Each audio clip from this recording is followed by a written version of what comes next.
Muy buenos días. En este día, viernes 27 de septiembre de 2024, estamos en la semana 25 del tiempo ordinario del ciclo B. Recordamos a San Vicente de Paúl, presbítero, y reflexionamos reflexionamos del Evangelio de San Lucas, capítulo 9, versículos 18 al 22. Sucedió que mientras Jesús estaba orando a solas, se hallaban con él los discípulos y les preguntó: ¿Quién dice la gente que soy yo? Ellos respondieron: unos que Juan el Bautista, otros que Elías, otros que un profeta de los antiguos que había resucitado. Les dijo: ¿y vosotros? ¿Quién decís que soy yo?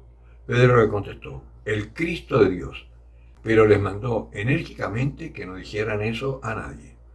Y dijo: el Hijo del Hombre debe sufrir mucho y ser reprobado por los ancianos, los sumos sacerdotes y los escribas, ser matado y resucitar al tercer día. Palabra del Señor.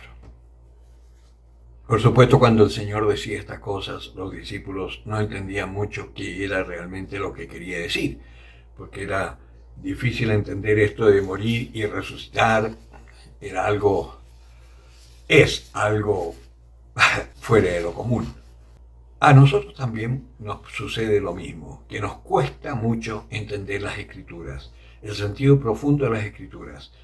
Primero porque no hemos sido educados para entender que las Escrituras, desde el Antiguo Testamento, todas las Escrituras, hablan de nosotros.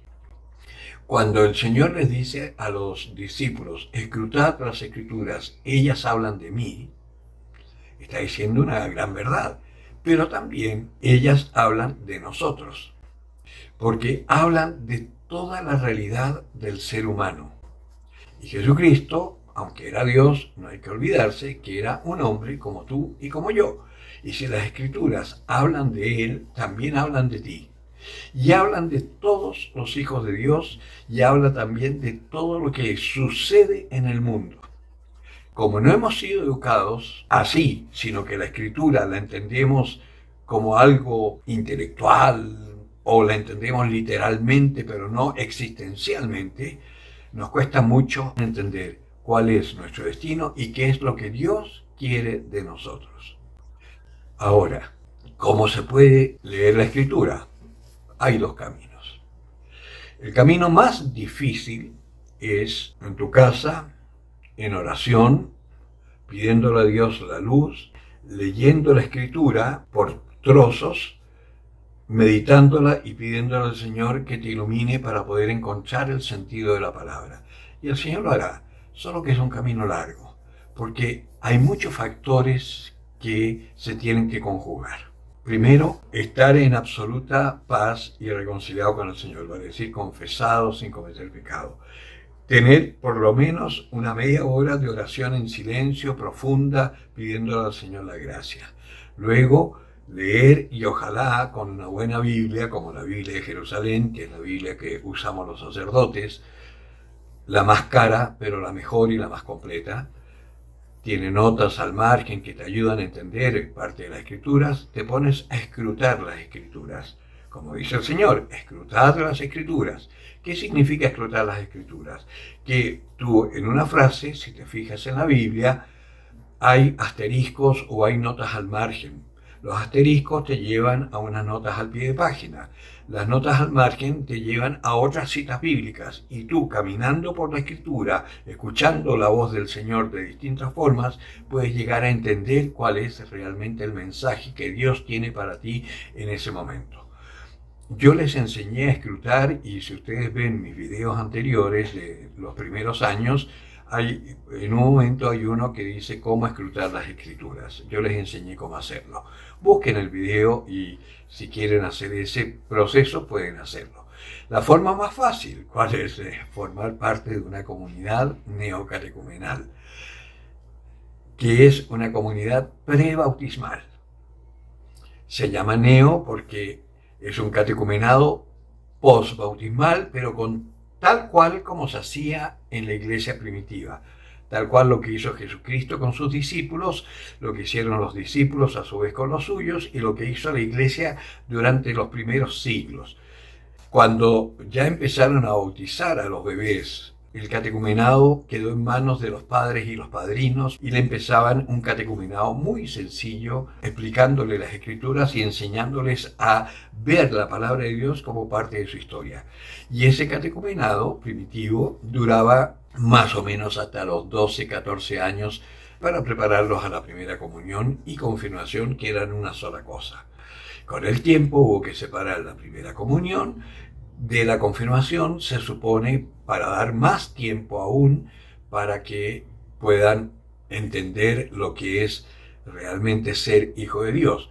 Pero ¿qué pasó? Que con el tiempo ni la primera comunión ni la confirmación eran tiempo suficiente ni educación suficiente para que los bautizados llegaran a comprender lo que es su vida. De hecho, seamos honestos, hoy la confirmación yo la llamo cariñosamente el sacramento de la despedida, porque después que se confirman los jóvenes no los vemos nunca más. Quizás cuando ya traen al bebé que le hicieron a la novia para ser bautizado, pero no logran entender porque es insuficiente la enseñanza hoy para nuestros hijos. Por eso es tan importante un catecumenado, para que nosotros entendamos y después poder transmitirle a nuestros hijos que por lo general cuando ven la vida que podemos llevar gracias a lo que aprendemos en la iglesia, ellos también quieren participar. Y es así como hay hijos, nietos y bisnietos de los primeros neocatecúmenos que hubo por los años 67, 70, que ya están en iglesia y se está configurando una iglesia madura en la fe como consecuencia del Concilio Vaticano II. Hay muchas realidades que han surgido del Concilio Vaticano II que son maravillosas, que curiosamente no son muy aceptadas en la iglesia, porque la iglesia está un poquito perdida. Están más cercanos a las ideologías de la liberación o la ideología latinoamericana, por ejemplo, que realmente a la teología. Lamentablemente es así. Acá en Sudamérica y también en España y en otros países que conozco pasa lo mismo. Las realidades nuevas, por ejemplo, Sodalicio Vida Cristiana, los mismos carismáticos, Comunión y Liberación, son todas realidades que surgen a partir del Concilio Vaticano II para llevar adelante la reforma que proponía Dios a través del Concilio Vaticano II, pero no son aceptados en las parroquias. Y tenemos en las parroquias unos inventos rarísimos, una cosa que se llama cine, las comunidades eclesiales de base que fueron un fracaso total porque en realidad era una visión marxista donde Jesucristo no entraba, la cosa era social, era como una ONG. En fin, hay muchas realidades hoy en la iglesia que no dan el resultado que se espera. ¿Y cuál es la consecuencia? Pocas vocaciones, los jóvenes no quieren estar en la iglesia y las parroquias se van envejeciendo porque los que van quedando son los últimos viejos que algo de fe les queda. Pero muy poca gente joven y nueva. Bien, esto nos invita entonces a pensar un poco. ¿Quién dice la gente que es? ¿Quién dices tú que es el Señor? Y si dice que el Señor es Dios, ¿por qué no lo buscas y por qué no te unes a Él si sabes que Él es el dueño del mundo? Y no sucede nada en nuestra tierra sin que Él lo autorice, aunque no lo quiera, para bien de los que lo aman. Piensa, realmente, ¿quién es el Señor para ti? El que tenga oídos para oír, que oiga.